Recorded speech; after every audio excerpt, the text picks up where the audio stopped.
അനുമോളുടെ വിവാഹ വിശേഷങ്ങൾ അവസാനിക്കുന്നില്ല. വിവാഹ ആഘോഷങ്ങൾക്ക് പിന്നാലെ ഭർത്താവിന്റെ വീട്ടിലേക്ക് വലതുകാൽ വച്ച് കയറിയിരിക്കുകയാണ് അനുമോൾ. അമ്മായിയമ്മയാണ് നിലവിളക്ക് കൊടുത്ത് അനുമോളെ വീട്ടിലേക്ക് കയറ്റുന്നത്. ആ വിശേഷങ്ങളെല്ലാം അനുമോൾ തന്റെ യൂട്യൂബ് ചാനലിൽ പങ്കുവെക്കുകയും ചെയ്തു. തന്റെ ജീവിതത്തിലെ വലിയൊരു സന്തോഷ മുഹൂർത്തം പങ്കുവച്ച് അനുമോളെ കാത്തിരുന്നത് വലിയ വലിയ വിമർശനങ്ങളാണ്.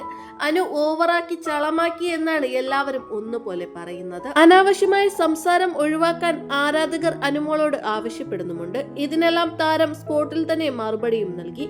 കല്യാണം കഴിഞ്ഞ ഒരു പെൺകുട്ടി പുതിയ ജീവിതത്തിലേക്ക് കടക്കുന്ന സമയമാണിത്. സന്തോഷം കുറച്ച് കൂടുതൽ ആയിരിക്കും, സംസാരവും അതുകൊണ്ട് തന്നെ കുറച്ച് കൂടുതലായിരിക്കാം. ഇതിന് ഓവർ എന്ന് കാണാതെ ആ നിമിഷത്തിനെ സന്തോഷമായി കാണാൻ ശ്രമിക്കണം. എന്റെ ഭർത്താവ് ഒരു മലയാളിയല്ല, തമിഴ്നാട്ടുകാരനാണ്. പുതിയ ഭാഷയും പുതിയൊരു പ്രേക്ഷക സമൂഹവും നേരിടുമ്പോൾ ആർക്കും കുറച്ച് ഷൈയൊക്കെ ഉണ്ടാകും. അത്രയും മാത്രമേ എന്റെ ഭർത്താവിനും ഉള്ളൂ. ഞാൻ പഴയ അനുമോൾ തന്നെയാണ്. ഓവറാക്കാനോ ആരെയും കാണിക്കാനോ ഒന്നും ശ്രമിക്കുന്നില്ല. ജീവിതത്തിലെ ഒരു സന്തോഷകരമായ ഘട്ടത്തിലൂടെയാണ് ഞാൻ കടന്നു പോകുന്നത്.